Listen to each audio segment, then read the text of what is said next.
Assalamualaikum warahmatullahi wabarakatuh. Perkenalkan, nama saya Ajeng Khususnuwardani, NPM 1911060246 dari kelas Biologi D.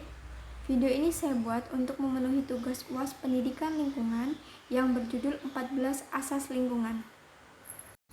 Asas menjadi landasan pengetahuan yang digunakan untuk kegiatan dan tindakan ke arah yang lebih tepat.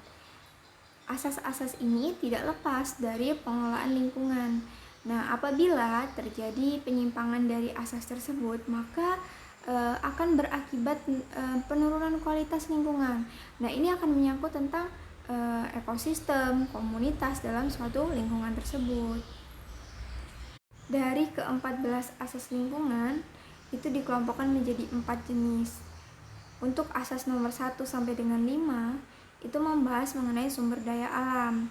Lalu untuk asas nomor 6 sampai nomor 8 itu membahas mengenai keanekaragaman. Dan yang selanjutnya untuk nomor 9 sampai dengan 12 itu membahas mengenai stabilitas ekosistem. Dan yang terakhir untuk asas nomor 13 sampai dengan 14 itu membahas mengenai populasi. Baiklah, untuk asas yang pertama, semua energi yang memasuki sebuah organisme hidup, populasi atau ekosistem dapat dianggap sebagai energi yang tersimpan atau terlepaskan. Energi dapat diubah dari bentuk satu ke bentuk yang lain, tetapi tidak dapat hilang, dihancurkan, atau diciptakan. Nah, ini contohnya adalah sinar radiasi matahari akan diubah menjadi energi atau kalor, itu nanti akan dipantulkan ke daratan dan laut. Nah, untuk temperatur di daratan akan jauh lebih cepat meningkat dibandingkan temperatur yang ada di lautan. Untuk prinsip yang kedua, tidak ada sistem pengubahan energi yang betul-betul efisiensi.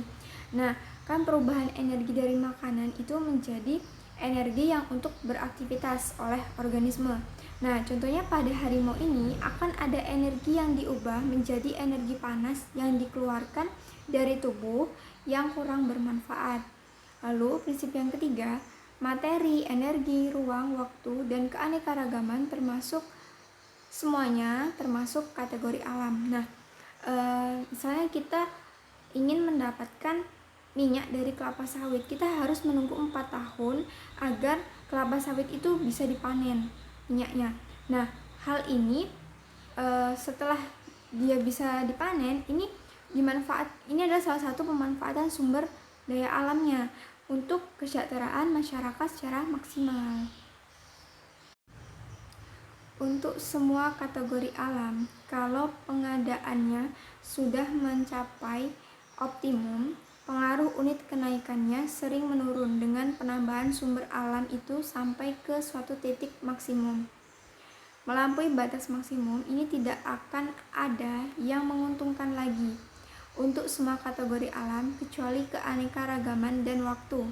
Kenaikan pengadaannya yang melampaui batas maksimum bahkan akan berpengaruh merusak karena kesan peracunan. Ini adalah asas penjenuhan. Untuk banyak kendala sering berlaku kemungkinan penghancuran yang disebabkan oleh pengadaan sumber alam yang sudah mendekati batas maksimum. Nah, contohnya ini misalnya populasi harimau itu tingkat pengurangan energinya itu bisa terjadi karena populasi pada suatu daerah yang dia tempati itu juga menurun. Prinsip yang kelima, ada 2 jenis sumber alam dasar, yaitu sumber alam yang pengadaannya dapat merangsang penggunaan seterusnya dan yang tidak mempunyai daya rangsang penggunaan lebih lanjut. Misalnya nih, ada populasi kijang sebagai sumber energi singa. Jadi ketika populasi si kijang itu banyak, maka sumber energi singa juga banyak. Nah, makanya singa itu terdorong untuk memakan kijang tersebut. Nah, jadi itu adalah contoh dari pengadaan sumber alam yang merangsang penggunaannya. Untuk prinsip yang keenam, individu dan spesies yang mempunyai lebih banyak keturunan daripada saingannya cenderung lebih berhasil mengalahkan saingannya. Nah, misalnya nih, ikan belut, dia itu mudah beradaptasi dengan lingkungannya. Nah, misalnya diletakkan tuh di dalam sungai, ikan belut itu kan ada di sungai. Nah, Samalah ikan lain yang ada di sungai. Nah, karena ikan belut ini punya kemampuan yang lebih untuk beradaptasi dalam lingkungan, dan ikan belut ini juga kan dia punya salah satu adaptasinya, yaitu kulitnya itu bisa menggali tanah. Dengan kulitnya itu dia bisa menggali tanah, dan itu tempat persembunyian dia atau tempat berlindung dia. Nah, itu salah satu mempengaruhi bahwa ikan belut ini mampu bersaing dengan saingannya. Lalu, untuk yang prinsip ketujuh, kemantapan keanekaragaman suatu komunitas lebih tinggi di dalam lingkungan yang sudah diramal. Nah, misalnya nih, sungai yang alirannya tuh besar, lalu sungai ini tidak ada suhu fluktuatif, dan keanekaragaman spesiesnya akan lebih stabil dan mantap dibandingkan sungai yang punya aliran air ketika musim penghujan saja. Lalu yang kedelapan, prinsip yang ke-8 adalah sebuah habitat dapat jenuh dan tidak oleh keanekaragaman takson bergantung kepada bagaimana Nisya dalam lingkungan hidup untuk dapat memisahkan takson tersebut. Jadi intinya adalah satu spesies dengan spesies lain itu akan berbeda kebutuhan Nisyanya dalam lingkungan hidup itu, dalam menyesuaikan kehidupannya. Prinsip yang ke-9, keanekaragaman komunitas apa saja sebanding dengan biomasa dan produktivitas. Nah, misalnya ada komunitas tumbuhan, belalang, burung pipit, ular, elang, kijang, singa, harimau, itu akan punya aliran biomasa dan aliran energi yang terjadi di komunitas tersebut.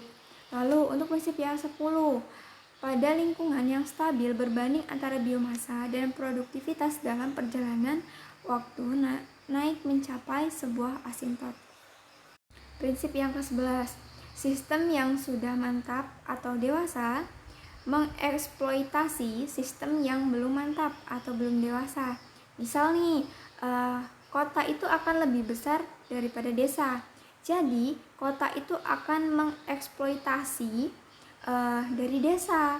Untuk apa? Untuk ketenaga kerjaan, untuk di bidang ekonomi, sosial, politik. Nah, sama, kota yang lebih besar akan mengeksploitasi kota yang kecil. Lalu prinsip yang ke-12, kesempurnaan adaptasi suatu sifat atau tabiat bergantung kepada kepentingan relatifnya di dalam keadaan suatu lingkungan. Nah, misalnya nih, tiba-tiba ada adaptasi oleh serangga dan ikan yang berwarna di Semarang, di daerah tropika yang kaya keanekaragaman. Untuk prinsip yang ke-13, lingkungan yang secara fisik mantap memungkinkan terjadinya penimbunan keanekaragaman biologi dalam ekosistem yang mantap dan kemudian dapat mengalahkan kemantapan populasi. Lalu, prinsip yang ke-14, derajat pola keteraturan naik turunnya populasi bergantung pada jumlah keturunan dalam sejarah populasi sebelumnya yang nanti akan mempengaruhi populasi itu. Misalnya nih, burung elang itu bergantung pada tikus tanah, karena tikus tanah itu salah satu sumber energi yang didapat oleh burung elang. Nah, atau bahan makanan utama dari burung elang. Nah, tikus tanah juga itu bergantung pada jenis tanah, karena tikus tanah itu nggak sembarang hidup di jenis tanah tertentu gitu, dia bisa hidup. Baiklah, itu yang bisa saya jelaskan. Apabila ada yang salah dari saya mohon ampun kepada Allah Subhanahu wa taala, dan saya mohon maaf. Wassalamualaikum warahmatullahi wabarakatuh.